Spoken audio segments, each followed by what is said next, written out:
Stropping, the act of polishing the edge of a blade using leather and compound. Did you know that if you get in the habit of stropping your knife, your chisel, your plane blade while you're working, it will stay sharp much longer? Sure, every now and then you'll get your sharpening stone or machine out and really get to work. But stropping is a great way to keep your tools sharp in between those sessions. Basically, it's how to maintain sharpness without much work. So in today's video, I want to share how I do it. What's the setup like? What's the technique? How often should you strop? What tools can you strop? And how difficult is it to make a strop? Let's find out.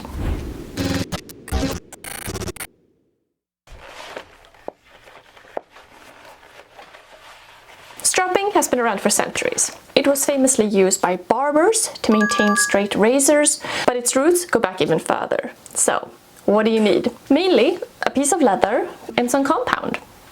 There are different kinds of compound. I tend to use this green stick. It is a chromium oxide base and it works quite well. There are also like diamond abrasives and other kinds. My Tormek sharpening system also has a honing wheel that you apply with the compound as well. What these compounds all have in common is that they're formulated with micro abrasives and polishing components. So what does it actually do? It seems weird in some ways, doesn't it? I mean that this stick and some leather can actually manipulate the edge of steel. Well, we mainly strop in two situations. So number one is after you have sharpened your tools on a stone and you're left with a burr, like a tiny little wire edge that needs to be removed. And then the second situation is when you're using your tools. Like over time, your blade edge can start to roll or get slightly misaligned with use. So stropping just helped to kind of straighten and polish that edge, basically so it cuts better and lasts longer. But it is still kind of amazing to me that just leather and compound can actually change the edge of a steel blade. Okay, technique. How do you actually do this? First of all, pull, don't push. Never push into the strop. 2. Keep the angle consistent. Match the angle of the blade, whatever it's been sharpened at. Now you are polishing, you are not creating a new bevel. 3. Use steady pressure, but not too light. Let the compound do the work. However, too much pressure can round over your edge. So this is something you kind of just get a feel for over time. Go edge trailing, both sides. So this is true like if you're doing a knife, not if you're doing a chisel. So in that case, strop on one side, then flip and do the other side to keep the edge centered and balanced. Use the full length of the strop. Long, smooth strokes give better results than short, choppy ones. Another thing that's confusing when you first start out is like, how much compound should I add? Probably less than you think. Just enough to tint the surface. You want a thin, even layer. Just enough so the strop takes on the color of the compound. So in this case, green for the chromium oxide, or it would be white for aluminum oxide. You shouldn't see clumps or buildup. Now, how many strokes should you do when stropping a tool? And this kind of depends, but in general, like 10 to 20 strokes per side is a good starting point. However, sometimes I think it's better to go by feel and results. Like if the edge starts to feel sharper, then you're probably at a good point. If the bevel starts to shine evenly, that's a great sign. If you no longer feel a burr, like if one was present when you started. Also, once it feels slick and refined, stop. Overstropping can round the edge if you're not careful, especially on fine tools. What side of the leather should you use? I see some people like using the suede side, and others like using the smooth side of the leather. On this strop, I have it reversible. I usually don't use the suede side, but I figured, we can add some compound and maybe I should start. I'd be curious to really test it out more for comparison, because I always use the smooth side. Now, the smooth side is ideal for fine polishing. It gives a cleaner, more controlled feel when stropping. The rough side, it definitely has more texture and grip. which some folks prefer, especially for coarser or heavier honing compounds. But I must say, I actually rather like the suede side now. I've been playing with it a bit, I've been trying it out, and it seems to work quite well.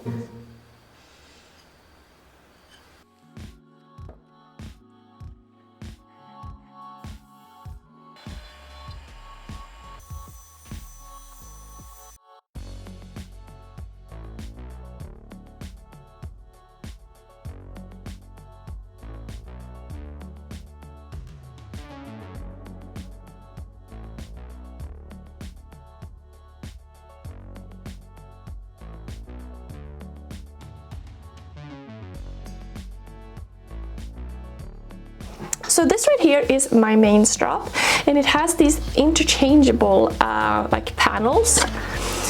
It has magnets. It's actually quite nice. One panel has the suede side and one panel has the smooth side of the leather. And if you're interested in making this exact strop, we have design plans for this on our website. You can cut this out on like a CNC machine. And I love this thing. It's very nice. But you definitely don't need anything this fancy. In fact, I figured let's go and make a strop, because what you need is wood, a piece of scrap leather, and some glue, and compound as well, but yeah. Here is a piece of scrap wood. This is oak. Let's get some leather. So out of this pile here, I'm going to pick the slightly thicker veg tanned leather. If you don't have scrap leather on hand, you can order like a veg tanned belt kit or a smaller piece to work with. Okay, this piece is good. It is nice and thick. Basically, you don't want anything too thin like and flimsy. You want something that is thicker and can handle a bit more abuse.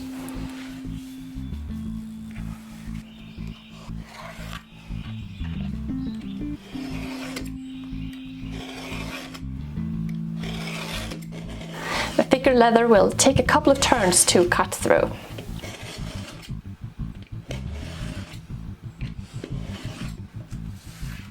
In terms of a size, like what sized strop should you make? You can use whatever wood or leather you have, like dictate that.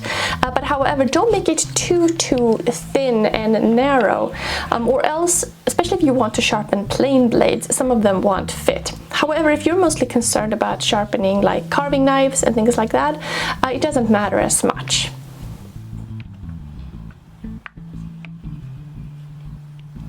I'm marking the area to glue. And we're using contact cement. This is the perfect glue for connecting wood to leather. The thing about contact cement is you apply it to both areas. And then you wait anywhere from like 10 to 20 minutes, kind of depend on the contact cement. And you wait for it to get tacky. So you can just kind of touch it, but it's not like super sticky anymore. And then you connect them together for a very strong bond.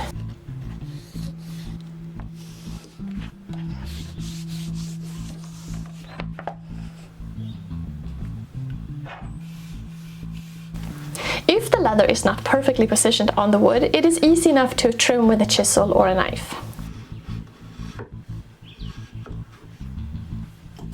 Now, you can leave your block as it is. It is perfectly fine to use it just this way. But to me, that little wood section right there just screamed handle. And I wanted to do some carving.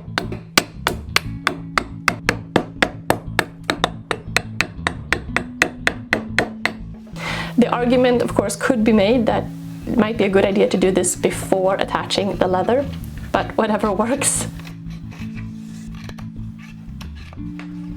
And then let's strop the knife here in between while working on, the new strop to keep it sharp.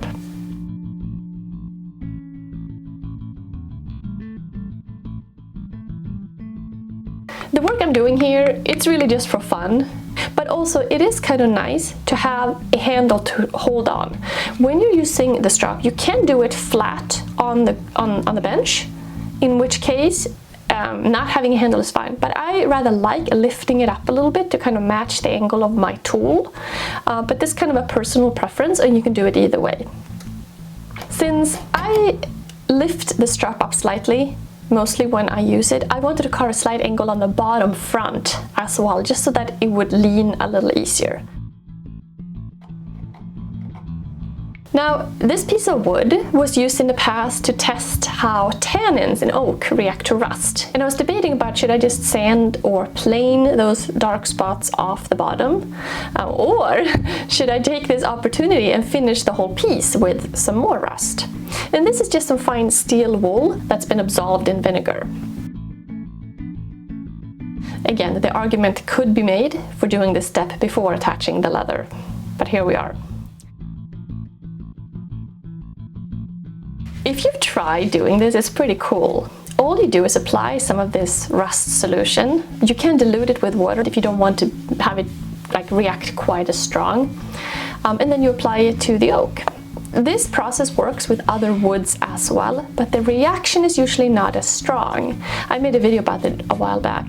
Basically, the more tannins are in the wood, the darker the color will get. And it takes a couple of minutes for the color to fully develop.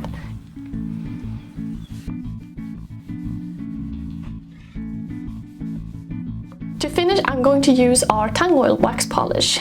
This is what we make, and we also sell this, so you can pick up a tin if you'd like. This is a perfect use for wax polish, I think. This is a tactile sharp object that you're going to be handling a lot, so getting that very smooth finish on here is great.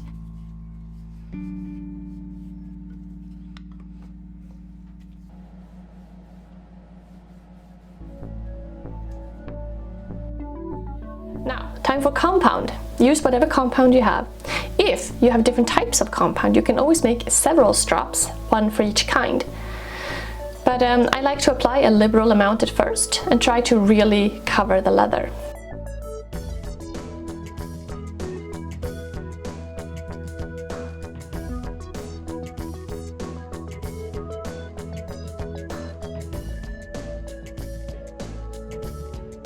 So yeah, I rather like it. How about something a bit bigger, like a hatchet?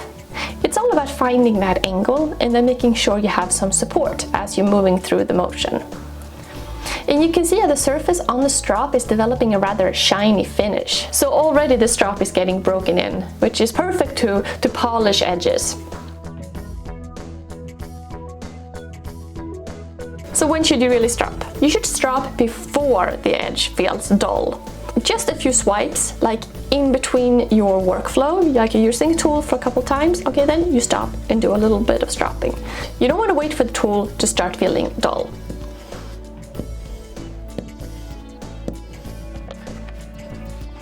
Okay, so what tools can you strop? Basically anything with an edge. So chisels, they're rather straightforward. Just find the angle and move through the motions.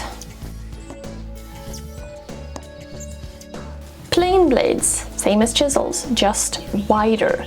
If you made a narrow strop, some plain blades won't fit to this type of motion, and then you'll need to do more of a sideways motion instead. Okay, knives. Move through both sides. I like to do a few strokes on one side and a flip and do a few strokes on the other.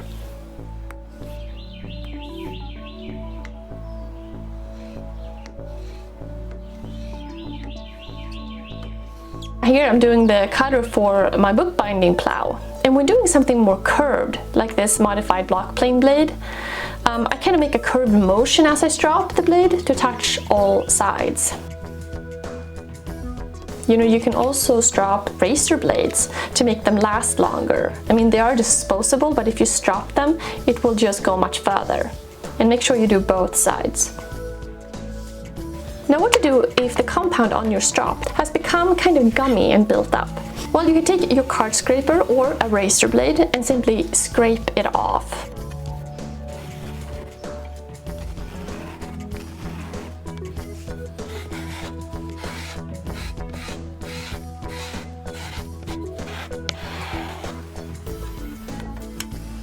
Then with a fresh surface, you can add new compound. And if it doesn't completely cover it in a smooth way, one great thing to do is introduce heat.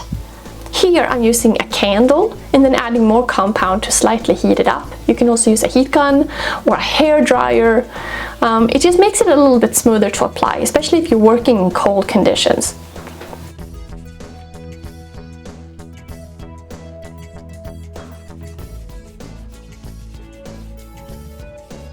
think the main thing about stropping is getting into the habit of doing it frequently. It's a really great and simple tool, but only if you actually use it. If you wait too long in between stropping, then it's kind of losing its effect. And if the blade gets too dull, you won't be able to get it back with stropping. Then you need to actually do a real sharpening with stones. But if you are really like on top of things and you do some stropping really frequently, that blade will stay sharp like for a very long time.